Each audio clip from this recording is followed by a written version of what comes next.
get started and then people can still join in and catch up. Is that okay? Yeah. Okay, wonderful. Well, welcome everyone. My name is Maxine Burns. I'm actually the general manager of our Westport, Connecticut location. I'm filling in for Rebecca today.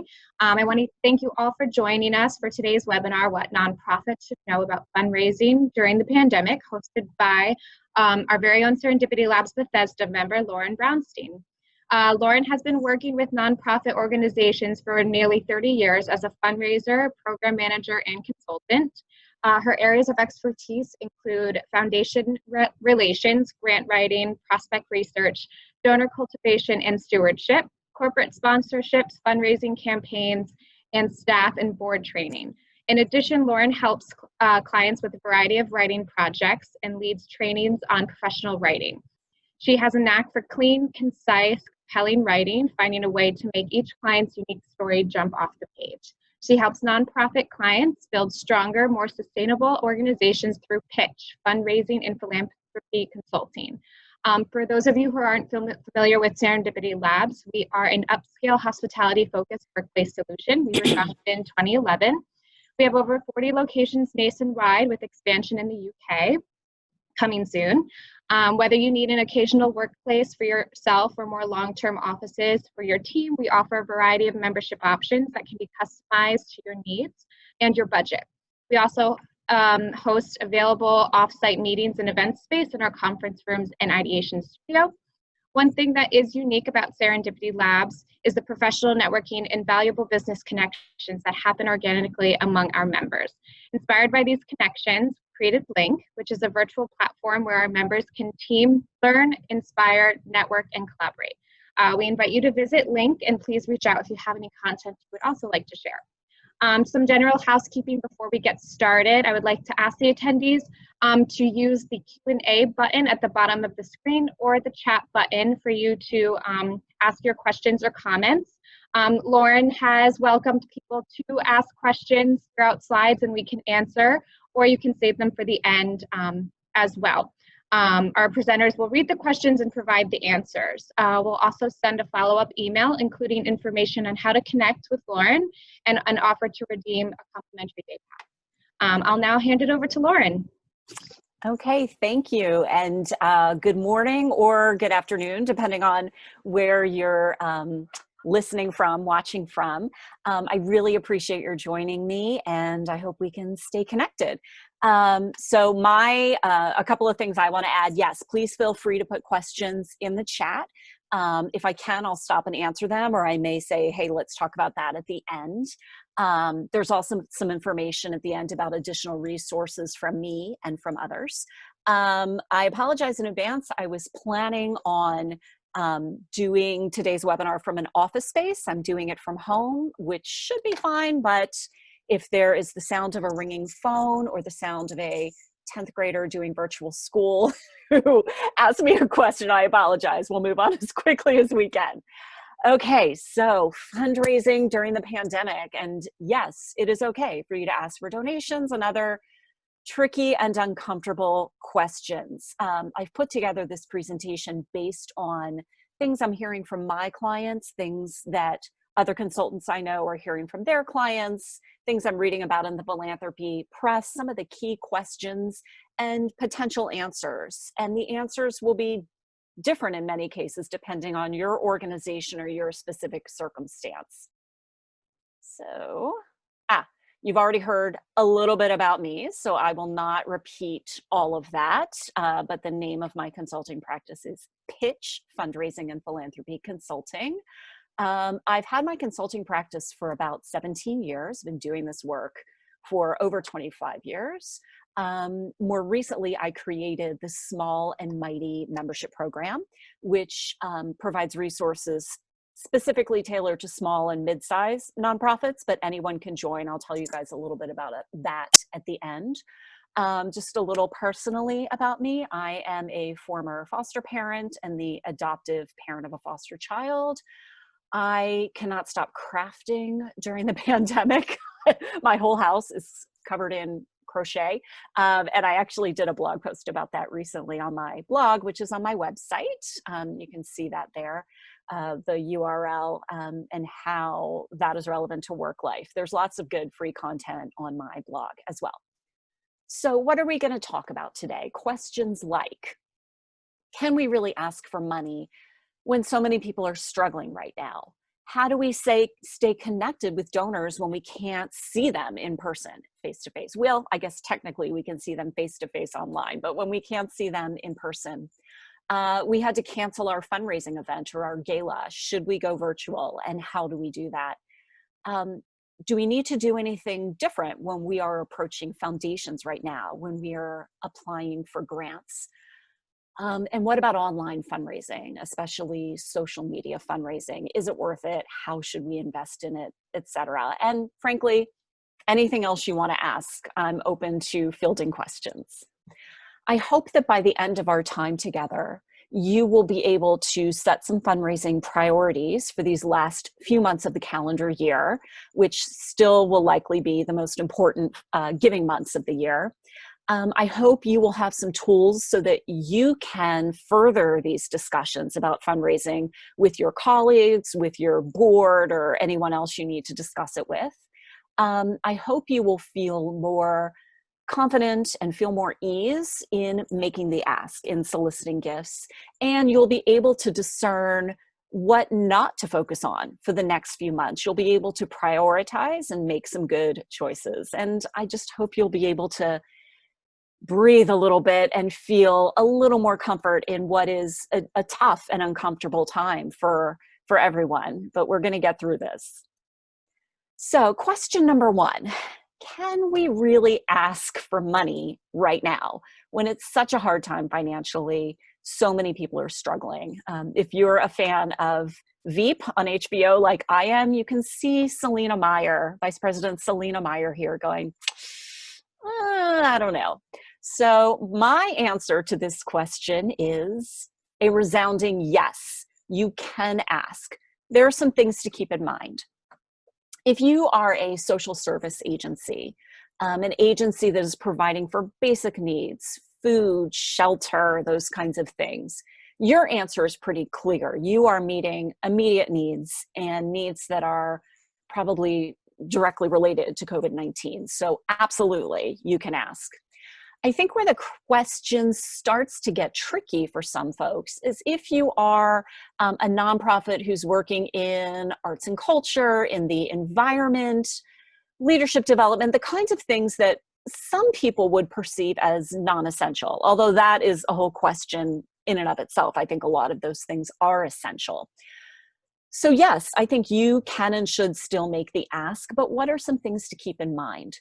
I tell all of my clients that donor stewardship, connecting with your past donors or your current donors, is the most important thing for you to do. And there's all sorts of data that shows that dollar for dollar, it is cheaper to keep a donor than acquire a new donor. So taking care of current donors, connecting with them is always important. You've really got to double down on that now, because if they've cared about you in the past, they are more likely to care about you now. And people are looking for connection, even, with causes that they care about. One of the things that I think it's helpful to talk about is the notion of continuity of services, continuity of staff. So what do I mean by that? For example, if you are an organization that provides, say, counseling services, or you're an organization that supports children and teens, it's important for your organization and more efficient for you to maintain your staffing levels rather than laying people off, hiring them back in 9 months, having to retrain them, having to find new people because the people you have found other things. You can work better, smarter, faster, cheaper, more efficiently if you can maintain the continuity of your staff. So maintaining your organization's financial health will help you do that. I think you can also talk about how you are supporting the community, how you're supporting other nonprofits. So I'll give you another example, and this may be, I think we're all tired of hearing the word pivot, but this may be an area where your nonprofit has pivoted and you can highlight that. So for example, I have one client that builds community meditation spaces, labyrinths, things like that, outdoor spaces in communities. And they're really not doing that right now. It's challenging for them to carry out that work. But what they are doing is creating all sorts of interesting email messages that they're sending out to their list about, here's how you can get out in nature with your family, and here are some activities that you can do with kids that will reinforce what they're doing in online learning and get them off of their screens. So you're showing how you are still of service, even if the service might be a little different.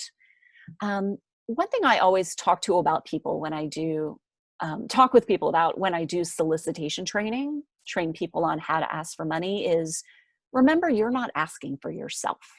You're not asking for a gift so you can go out shopping. You're asking for people, places, or things that cannot ask for themselves. And asking is not forcing. If you ask someone to make a gift, they can say no. You're not making them do anything. And you can also accept a no gracefully and hopefully think of it as a maybe not now. If someone says no, it could just be a no for now. And you can talk to them about, might I be able to come back to you in a couple of months and we can revisit the situation, or when could we revisit? So those are just some pointers to keep in mind. Sorry. Okay, next question. We are all staying at home these days more than we used to. We're all living the couch potato life, at least I am. So how do we stay connected to our donors when we can't see them in person, face to face? We can't do that coffee, that lunch, whatever. I mean, maybe you can in a socially distant way, but it's probably more difficult now. So what I suggest is continue to find ways to connect with people with authenticity, with empathy, and with grace, even if it's not in person.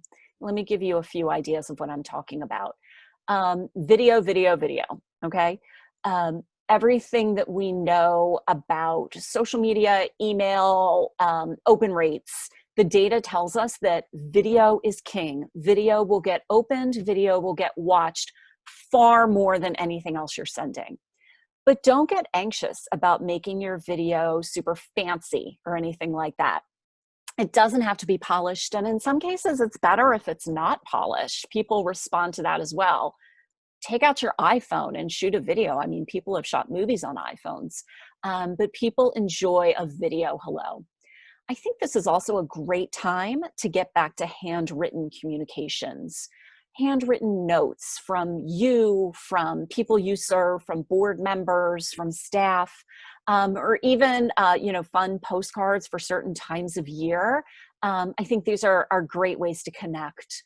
You might be able to do some online events that are smaller, that are not a big production to put on, but invite 5 of your donors to grab a cup of tea and sit down for an online tea with you. Or if you work at a physical facility that's not open to the public, but there are things going on. I'm thinking like if you're at a museum, an arts organization, if you're at a food bank, something like that, you could give people an online video tour with your iPhone or with your computer of the facility and what's going on right now. This is also a good time to engage board members or other volunteers for a phone thankathon. Don't ask for anything, just calling people to thank them for their past support. One other fun idea is to do some sort of online photo contest or caption contest to help build your social media following. Challenge people to send in a photo of a certain thing or post a photo and challenge people to enter captions. Remember, when you're contacting people, always thank them. Even if they're not giving you something, always thank them. I think an important thing to keep in mind right now also is to ask them if they need anything, particularly with our board members at nonprofits. We are so used to them giving to us, giving time, giving money, giving their advice, resources, that sometimes we forget to ask. And some people need right now and don't really want to be forthcoming about that, might feel uncomfortable saying, oh, it's been a really hard time with illness, with my kid's school, whatever. show some empathy and ask them, is there anything we can do for you? There's an old adage in fundraising, which is ask for money, get advice. Ask for advice, get money. So now is a good time to ask people for advice. How do you think we should handle this? How do you think we should change that? What do you think we should do about our approach to X, Y, and Z? It's a good time to reach out for advice, and you may find that you are able to get a gift from that as well. This is a big question right now. We had to cancel our fundraising event. We had to cancel our gala. Should we think about doing a virtual or an online event?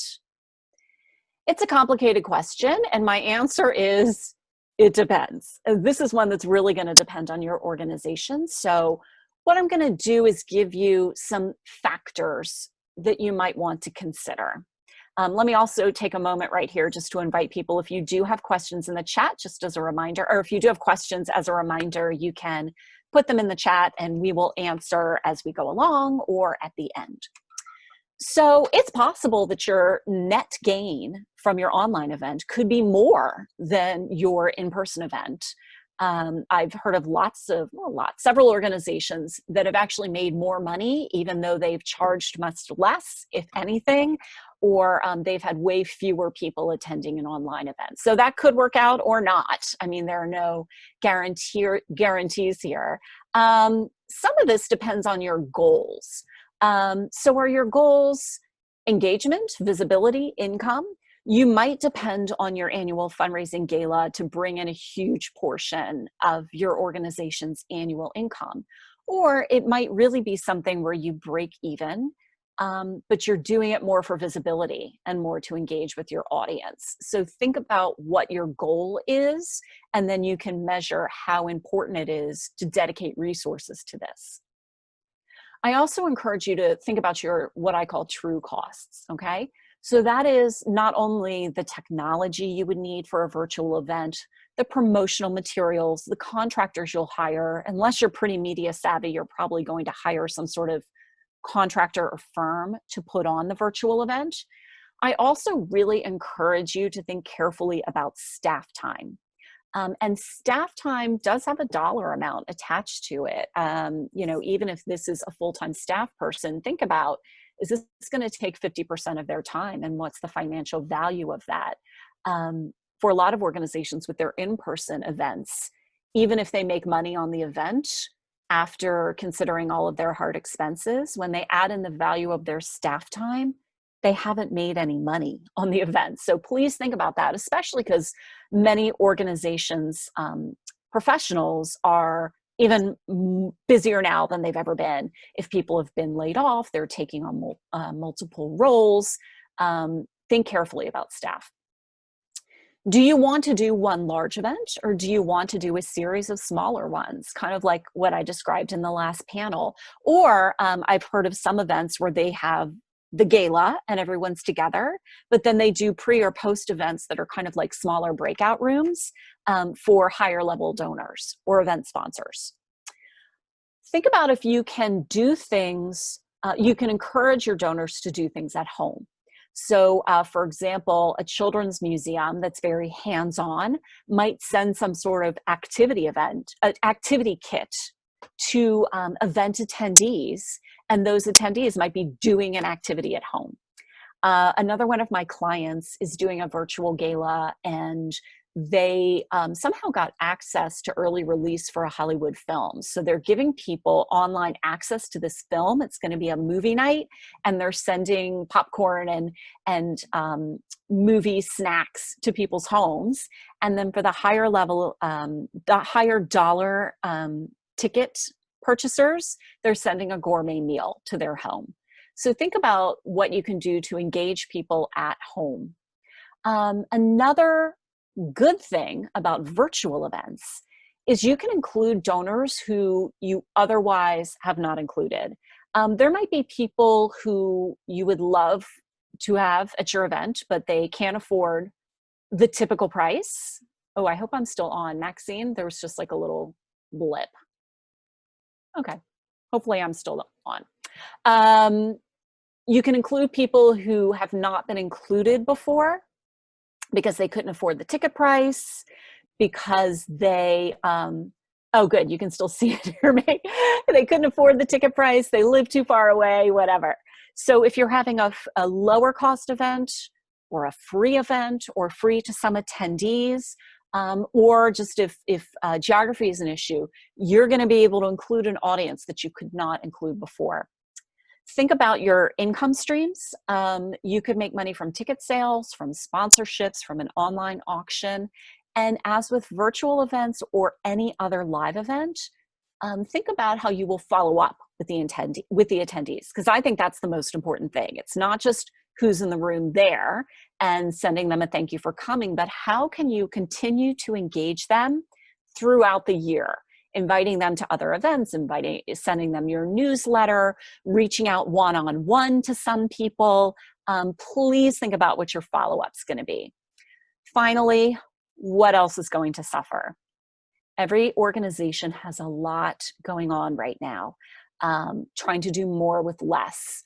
Are there programs you won't be able to carry out? Are there other fundraising initiatives you won't be able to do? Are there other events you won't be able to put on because you're doing your online gala? It might still be worth it for you to do it, but just bear in mind what else might suffer because you decide to do this.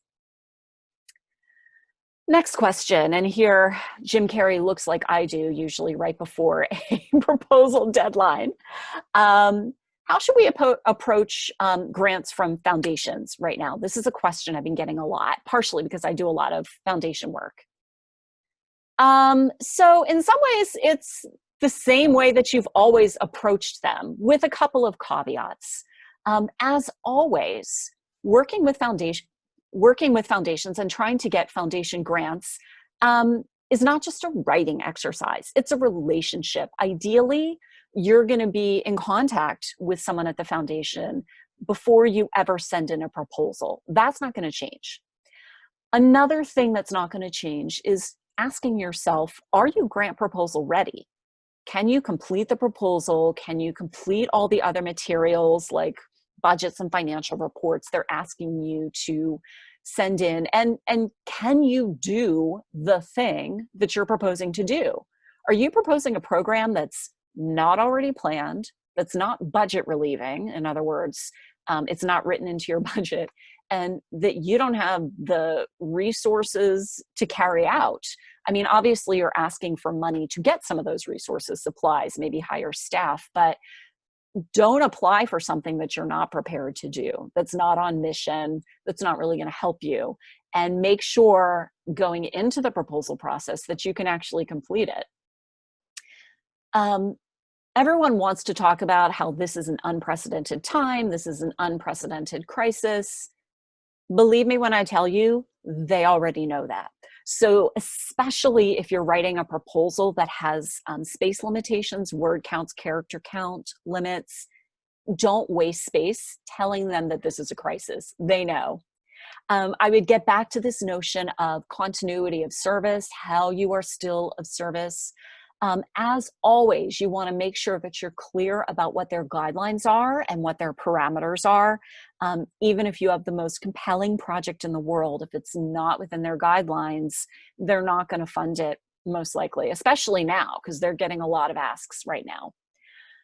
Data matters. It's great to include data. Stories stick. Everything that we know and have seen about what is most memorable to donors tells us that the story of an individual is stickier, is more memorable than data about 100 individuals or 1,000 individuals. Anytime you can tell a story about one person, one client, one place, of course, while safeguarding their privacy, anytime you can do that, it's really going to be resonant with whoever's reading it. Even though I do a lot of foundation work and a lot of grant writing work, I tell all of my clients, don't put all your eggs in this foundation basket. Grants are difficult. They can be difficult, and it takes a long time to secure them. So make sure this is not the only funding stream that you're developing and depending on, especially if it's for staff. Sometimes you're going to use a grant to hire staff, but if you use your grant to hire all your staff, you're going to be in a tough spot if a year from now that grant doesn't get renewed. So grants should be one of several funding sources that you're cultivating. I'm also a big fan of recycling. I work with a lot of clients to help them develop what I call a stock proposal, kind of a standard 5 to 7 page proposal, either about the organization or about a specific project within the organization. And then with some minor modifications, you can reuse that over and over again. And that's a good thing. Take your standard stuff and recycle it, cut and paste, update, reuse, save yourself some time. Another question that all of us who do fundraising get a lot, but especially now, is about the online fundraising question. SpongeBob is clearly considering it here. So the question is this really worth it? Should we really invest in online fundraising? So there are different kinds of online fundraising, right? Your website technically is online. This is a must. Your organization needs a website, and your website needs an option to give. This is a whole nother seminar in and of itself, but my top tips are: you have to have a donation page. It has to be easy to find. I suggest that you start with a suggested donation, like, where you fill in the amounts for people, but you still give them the option to say other, but it's good to prompt them in that way. It should have a compelling why they should give, and make sure that it's mobile friendly. In other words, it should be usable on someone's desktop computer, laptop computer, and mobile device, because a lot of people only use their mobile devices. A big question is about crowdfunding on social media. And I think we've all seen that, where a friend will say, I'm raising money for X, Y, and Z. Will you make a donation? Those things can be effective, but you want to ask yourself, do you have a strong social media presence already? And do you have a willing core of volunteers or sharers, people who are going to be willing to share your message? If the answer to both of those is yes, I think it's beneficial to you to actually, develop some really good materials, visuals, scripts, etc., for them. And at the end of this, I'm going to share my favorite resource with you. Is Giving Tuesday right for you? Giving Tuesday is the Tuesday after Thanksgiving. It's emerged as a big fundraising day. Giving Tuesday has its own organization, its own website. They have tons of resources, templates you can fill out. I mean, it's almost a fill in the blank thing. But again, it kind of depends on, do you have a strong email list already? Do you have a strong core of people who would be willing to help you with your Giving Tuesday fundraising? Think about that. Your online presence could be about dollars, but it could accomplish other goals, raising awareness of what you're doing, helping you identify other volunteers and donors. So think about your other goals. So all that is to say, as I said on the left of the screen here, choose your lane wisely. There's a lot of lanes in the online fundraising road. I want to give you a few other key considerations before I wrap up more of the formal part of this, and please feel free to ask any questions in the chat that have come up for you. Things you should think about at this time of year, as well as during the pandemic. Most people still give at the end of the calendar year. For a while, I've been saying to my clients, the end of year, December, it's very crowded. So if there's another time during the year that is key for you, that's going to be helpful for you, and is meaningful in your organizational calendar, by all means, contact your donors then. So for example, if you were an organization that deals with schools, back to school might have been a meaningful time for you. Some religious organizations have certain times in the year that are meaningful for them. But all that said, all the data tells us people still give at year end. That's just how they do it. So think about how you can reach out to people in December. During the pandemic, I think consistency is key. Not just letting people hear from you once in December, but letting them hear from you on a regular basis. You don't have to flood their inbox every other week, but whether it's through email or through your online presence or through your website, keep people up to date on what's going on with you. There are ways for your board members to help, even if they simply will not ask for money. I have a blog post about this on my website, so you can look there for some more specific ideas and a list of ideas, but they can really help you with the thank yous, with the writing notes, with the sharing information. There are other things that they can do for you. Go for authenticity over polish. A lot of organizations get really caught up in making a super high quality video, a very polished, overly graphic designed newsletter. Don't worry about that. People want to see that you're really in there rolling up your sleeves and doing the work. And it's okay if it doesn't look perfect.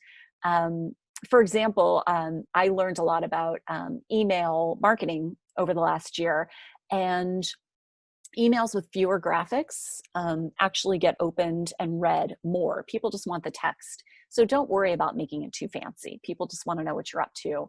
And don't be afraid to ask. I promise you, in addition to everything we talked about in the "is it okay to ask" section, you're not the only one asking. You're not going to be the only one that any of these people hear from. So don't be shy about doing it. I want to share a few resources that I like and turn to frequently. Chronicle Philanthropy, it's philanthropy.com or org is their website. A lot of their content has now become member only. It's behind a paywall, but they still have tons of content that is free, even if you're not a subscriber to the Chronicle. I really love Board Source. They are designed to be a support for board members, but they have great resources for everyone, whether it's nonprofit management, whether it's fundraising, or whether it's just leadership development. If you have more questions about the online fundraising thing, I really like Julia Campbell's work. She's kind of the leader in the nonprofit space on this, or one of several, but I really like her work. Her company is J Social Marketing. GuideStar and the Foundation Center recently merged, and they're now called Candid. But basically, GuideStar is the place where you can read IRS Form 990s, which will tell you everything you want to know about a foundation's previous giving, grant lists, what their total charitable assets are, board lists, staff members, etc. There are a few resources I've listed here that I have recommended to clients for things like graphic design. So Canva is a great, easy to use graphic design tool. It's online. There's free versions or pay versions. I use the free version. And it's, once you get the hang of it, it's pretty easy. It's a little counterintuitive at first. I just started making short videos with something called Lumen 5. It's a website, again, and it'll basically make kind of a slideshow for you. It actually can automatically turn a blog post into a slideshow. It's really cool. So if you're looking to create some good video content, I would use that. They even have stock images you could use. I have a podcast that I publish on Anchor. If you're looking to get into the podcasting space, Anchor could not be easier. It is free. And I do my podcast with my iPhone. I literally just hold up my phone and speak into it, and I create my podcast from there. So Candid, which again used to be the Foundation Center, the authority on foundation fundraising, and GuideStar, they have merged to create something called Candid. Within that is a resource called GrantSpace. GrantSpace is its own website. Everything you've ever wanted to know, not just about grants, but even like how to start a nonprofit or legal and fiduciary issues you have to be aware of. GrantSpace has a ton of resources. I also have good resources, I think, on my website. Some are free, some are paid. My website is pitchconsulting.com. Everything from blog posts on working with board members and making the ask to some ebooks, audio files, and information about the Small and Mighty membership program. So that program is a yearly memberships to your maximum, and it really just helps you cut through some of the clutter so you're not overwhelmed, and you can raise money more efficiently, with more clarity and more ease. Essentially, you get 2 resources a month. The first resource you get is a very practical, tactical, short how-to guide. Things like how to write a grant proposal, how to write a proposal budget, keeping the donors you have, donor stewardship, revisiting your nonprofit mission statement, turning a no into a yes or a maybe, all sorts of things that you need every day, all the time in nonprofits.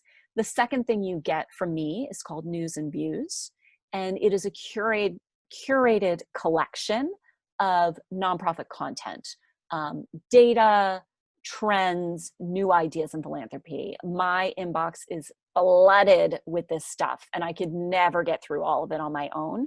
And I assume that is true for you guys as well. That's what my members have told me. So I pick out my few favorite things that I want to highlight for you. So I invite you to stay in touch with me. I've given you my website, pitchconsulting.com. I'm pretty active on LinkedIn. You can email me. And that is what I have to share. If anyone has any questions, I am very happy to field them. So Maxine, are you still there? I think you're on mute. Hi, yes, I'm here. Okay, So if anyone, yes, there were a few comments. People were asking for the list of the platforms following the call. I would like to mention too that this presentation has been recorded, and we will be sending out the link. So if anyone wants to rewatch or anything like that, they're more than welcome to. If you want to share it with anyone who couldn't join, you'll also have that option. Lauren, I can also connect with you as well if you would like to just send me that list. I could also just send it out to the participants. Okay, so it's the list of, I just want to be clear on the recommended platforms, the resources that you just talked about a couple of slides ago. Oh, okay. Well, I mean, that's people will get this. Will people get the slides? Because it'll be in the slides. They will, yes. Okay. All right. So. We have another question. I am involved with the U.S. Olympic Committee raising money for athletes and their training. Any special advice? Okay, say that one more time on the U.S. Oh, sorry. Okay. If you click on your Q&A, you might be able to read it too, in case I'm reading too fast.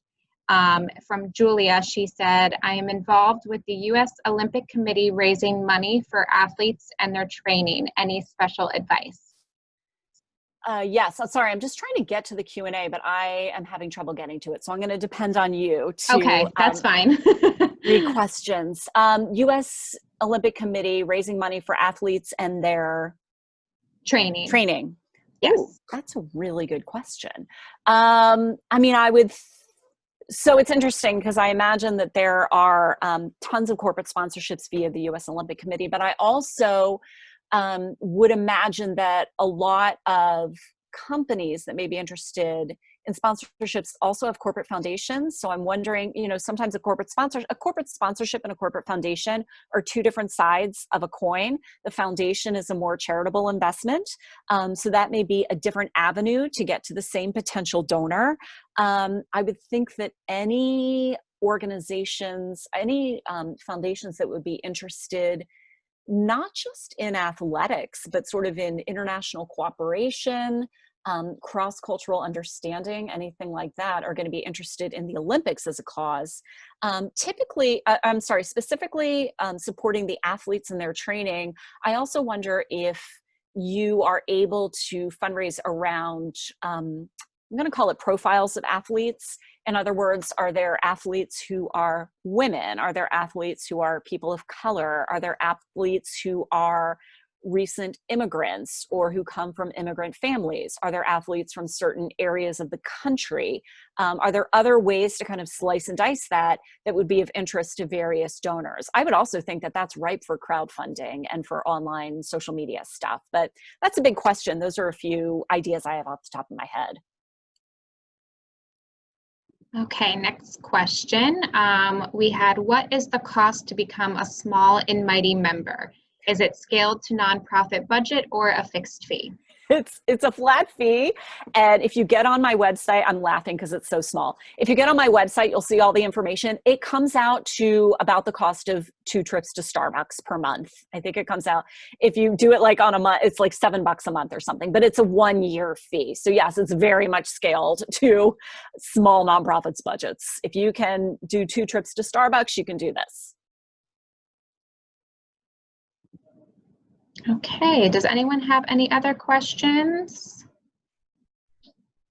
I'm seeing like 7 things in the Q&A, but for some reason I can't open it. I don't know. Oh, yeah, it's okay. It was mostly comments Oh, that okay. we've already gone over. Oh, okay, cool. And some responses. So that's all we have right now. Okay, great. Oh, we have one more. Hold on. Can you suggest a resource for simple content ideas for to do your sorry, yeah. Alyssa, can you hear me? Can you resend it? There was one question that came in while you're presenting, and now for some reason I can't see it. Can you suggest a resource for simple content ideas for do-it-yourself video for a community foundation? Okay, so content ideas, not just the, well, I guess some of that would depend on, you know, what is the message? Is this about making people aware of the community foundation, soliciting people gifts to put into some sort of communal fund for the community foundation? It's a little hard to answer without knowing that information, but I would think that there might be some ways to recycle your blog content, if you have a blog, or articles you publish, or newsletter articles. Any kind of that content could be recycled into content for a video.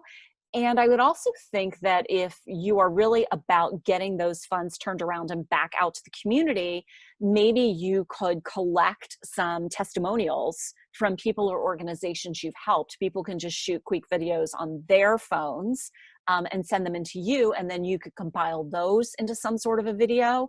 The other thought I have is that if it's a community foundation, maybe you want to share some stories about what's been going on in the community over the past few months during the pandemic, what have you, some inspiring stories about, you know, people who've overcome certain things, new connections people have made, et cetera. Again, it's a little hard to know content-wise without knowing what the goal of the video is, but those are some of my, off the top of my head, suggestions. And I think when it comes to production, again, I really am enjoying Lumen 5. I think it's great, so you could check that out.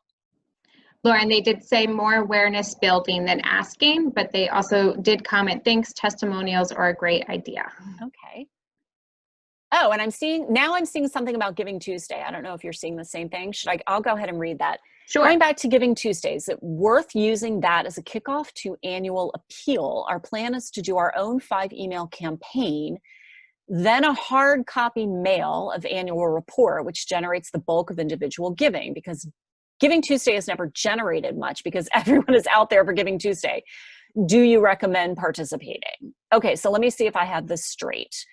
You want to know if you should use Giving Tuesday to kick off your annual campaign. Our plan is to do our own 5-email campaign. So when you say our own 5-email campaign, I assume that's like not a 5-email Giving Tuesday campaign, but 5 emails that may be stretched out over some period of time. Look, I think in some ways you've answered your own question. If it's never generated much, I don't know that it's worth entering that crowded space. One thing to think about might be segmenting your audience, and at the risk of being stereotypical, but it's not really stereotypical, it's what the data tells us. There are certain age groups that are going to be more responsive to Giving Tuesday and to a heavy online presence, and there are certain age cohorts that are going to be more responsive to a hard copy, and then, you know, everyone responds in various ways to email. If you want to dip your toe in the water, I would say you could maybe try doing something with Giving Tuesday that's not going to be too cumbersome, and that maybe is really geared towards a certain cohort of people, maybe a certain age cohort,